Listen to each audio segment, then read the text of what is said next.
Eh, Sebelum saya memulai, saya akan menampilkan sebuah klip pendek.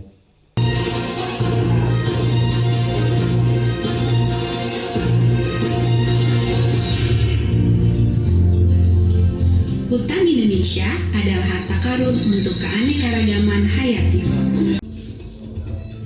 Hentikan pengacuran hutan Indonesia.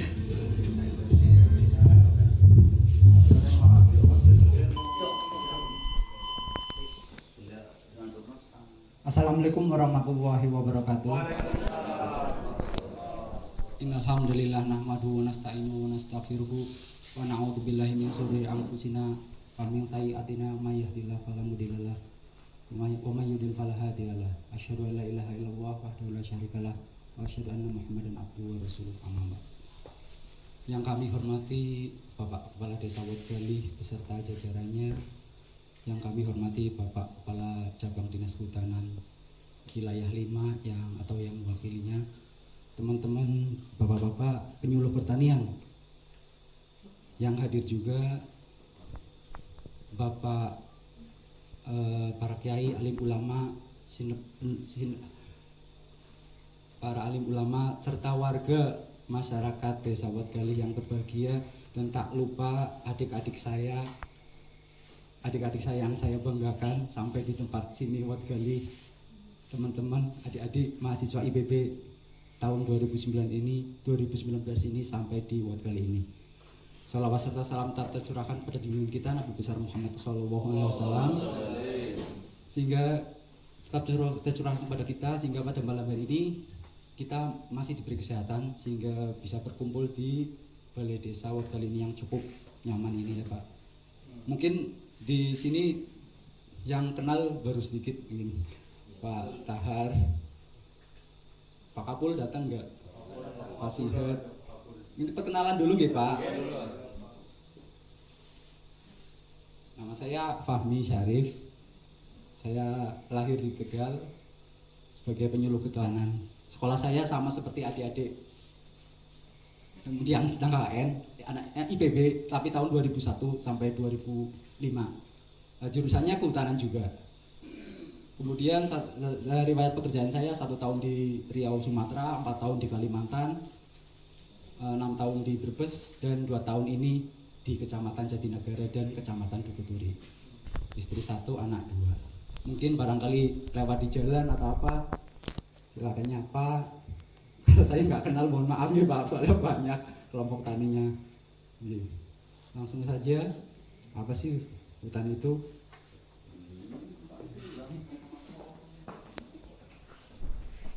Menurut Undang-Undang Republik Indonesia tahun 41 tahun 1999, hutan merupakan satu kesatuan ekosistem yang berupa hamparan lahan berisi sumber daya alam hayati yang didominasi oleh pepohonan yang satu dan dengan lainnya tidak dapat dipisahkan. Ini ada ekosistem. Ekosistem itu hubungan timbal balik antara makhluk hidup dan lingkungannya. Ini ada air, ada ikan, ada pohon, ada sawah, ada peternak, ada petaninya. Ini saling terkaitan. Ini contoh hutan yang ada di Jatinegara yang di jalan raya itu. Jenis hutan ada 2, ada hutan negara sama hutan rakyat. Hutan negara merupakan hutan yang lahannya dibebani, yang tidak dibebani hak tanah atau milik negara. Contohnya di hutan perhutani ini di Wetgali ini dan di sebagian Kecamatan Jatinegara. Kemudian hutan rakyat, hutan yang lahannya dibebani atas hak hutan. Contohnya ini di Lebakwangi. Ini contoh hutan rakyat di Lebakwangi. Seperti yang video awal tadi, pada dasarnya hutan ini memiliki fungsi yang penting. Yang pertama yaitu sebagai fungsi konservasi. Artinya hutan mempunyai fungsi pokok sebagai menjaga flora fauna tertentu. Contoh ini hutan di Sumatera Bukit 30 ini menjaga harimau asli Sumatera. Kemudian yang di ujung kulon itu ada hutan untuk menjaga badak bercula 1. Kemudian fungsi hutan yakni sebagai hutan lindung, artinya hutan sebagai penyangga kehidupan, sebagai pengatur tata air, mencegah bencana alam, erosi, banjir, kekeringan, serta penyaring intrusi air laut ke tanah. Ini coba bayangkan apabila hutan ini rusak, maka airnya ini akan keruh, bahkan tidak hilang. Itu pentingnya hutan. Yang ketiga yaitu hutan sebagai fungsi produksi, artinya hutan sebagai fungsi untuk kebutuhan produksi, contohnya kayu. Kalau di berhutani ada yang di pinus, getahnya. Kalau ini contoh di Lebakwangi ada sengon untuk kayu, ada nangka, ada pete, ada durian, dan bawahnya kapulaga. Terus apa sih peran kita terutama bagi masyarakat Wat Gali di sekitar hutan? Nah, pemerintah menerapkan pada nawacitanya Presiden Pak Joko Widodo sama Pak Yusuf Kala 2014 sampai dengan 2019 itu mewujudkan kemandirian ekonomi dengan menggerakkan sektor ekonomi domestik melalui pembangunan manusia dan pembangunan berwawasan lingkungan. Artinya harapan pemerintah itu hutan di Indonesia itu lestari dan masyarakatnya itu sejahtera, tidak tidak jomplang istilahnya. Misalkan hutannya bagus, masyarakat sekitar hutannya miskin, atau masyarakatnya kaya tapi hutan di sekitarnya rusak. Harapan kami yaitu seiring sejalan hutannya tetap lestari, masyarakat pun mandiri dan sejahtera. Nah, terus apa saja sih biar kita melihat hutan? Mungkin kita bisa memanfaatkan hutan dengan melalui beberapa modifikasi atau pengolahan lahan. Ini ada 4 alternatif pengembangan hutan. Yang pertama yaitu sebagai agroforestry, yang kedua melalui agrofishery, yang ketiga agrosilvopastur, dan yang keempat yaitu jasa lingkungan. Hutan sebagai penyedia jasa lingkungan, artinya kita mulai dari terakhir dulu. Hutan sebagai penyedia jasa lingkungan, artinya tanaman hutan untuk jasa lingkungan seperti wisata, bumi, dan perkemahan. Contohnya di Desa Jatinegara ada wisata Kali Rambut. Terus di Desa Kantungan ada Bukit Gantung dan Bukit Asia ya. Terus di Desa Lebakwangi ada Urayan View. Ini salah satu pemanfaatan hutan sebagai jasa lingkungan. Kemudian alternatif pengembangan yang kedua yaitu dalam pengolahan hutan yaitu agrosilvopastur, artinya pemanfaatan pengelolaan hutan terpadu antara tanaman kehutanan dengan peternakan. Yang kami contohkan ini ada Desa Mokaha, dan ini videonya tapi saya cepat ya karena udah malam. Dan Desa Wat Gali. Desa Wat Gali ini pernah dapat loh kegiatan agrosilvopastur. Ini videonya.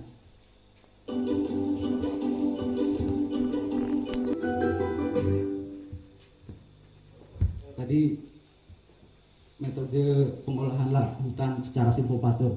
Pak Sihat sekarang ada berapa kambingnya dari 7?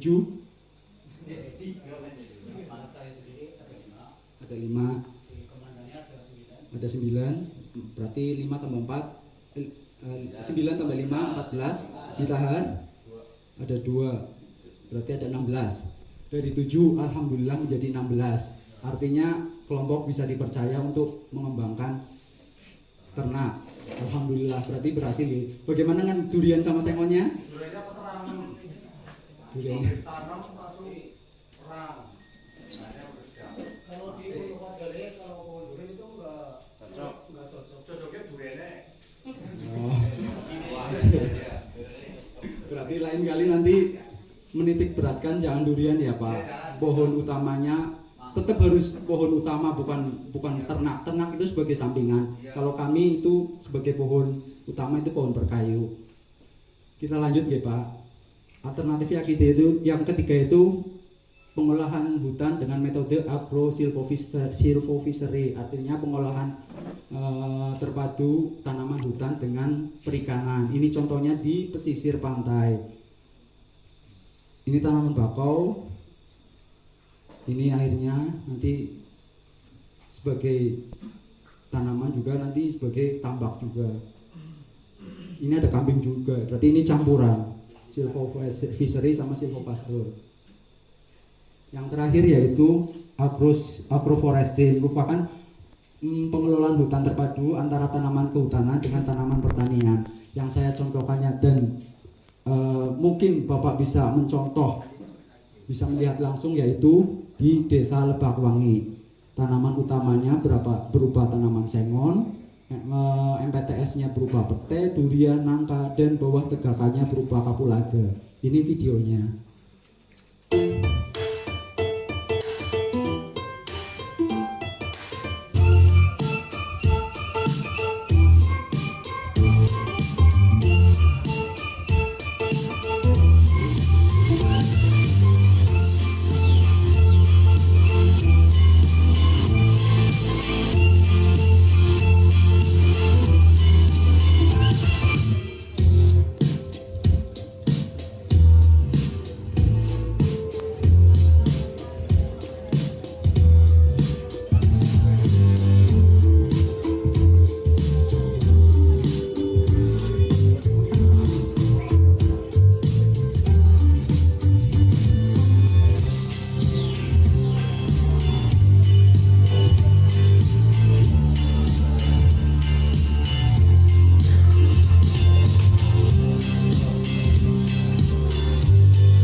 Kapulaga itu harus naungannya 60-40%, artinya tidak boleh terbuka, harus ada tanaman utamanya, sinar matahari nggak boleh masuk langsung, tetapi ada peneduhnya. Ini proses penanaman kapulaga.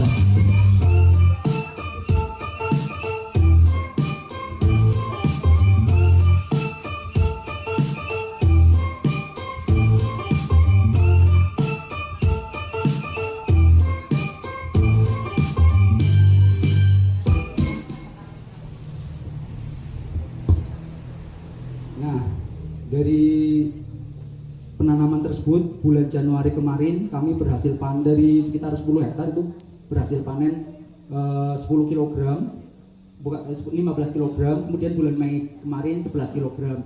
Dari kapulaga ini bisa diolah berbagai macam produk olahan seperti sirup, jamu tolak angin, obat-obatan maupun bumbu masak. Sampai sekarang alhamdulillah saya berhasil mendampingi sampai dengan produk akhir yaitu sirup. Ini diproduksi oleh KWT, kelompok wanita tani di Desa Karanganyar, Kecamatan Bukuturi. Kebetulan kan saya mendampingi 2 kecamatan, yaitu Kecamatan Jatinegara sama Kecamatan Bukuturi. Kapulaganya saya ambil dari Jatinegara, dibawa ke kota istilahnya. Bukuturi kan kota, diolah sama ibu-ibu kelompok wanita tani menjadi sirup seperti ini. Yang bapak-bapak semua minum itu contoh sirup kapulaga. Kalau kurang manis ditambahin itu kuantitasnya. Enggak jangan ditambahin gula, itu udah manis. Malah nggak enak nanti. Tambahnya susu atau apa. Jadi bapak-bapak dan ibu jangan pesimis terhadap hutan. Kita bisa memanfaatkan hutan seiring sejalan. Harapan kami, mungkin harapan kita semua, yaitu hutan tetap lestari, masyarakat juga bisa sejahtera, sehingga alam pun akan baik terhadap kita. Mungkin itu saja sedikit oleh-oleh dari saya, kemudian akan dilanjut oleh rekan saya Bapak Karyoto.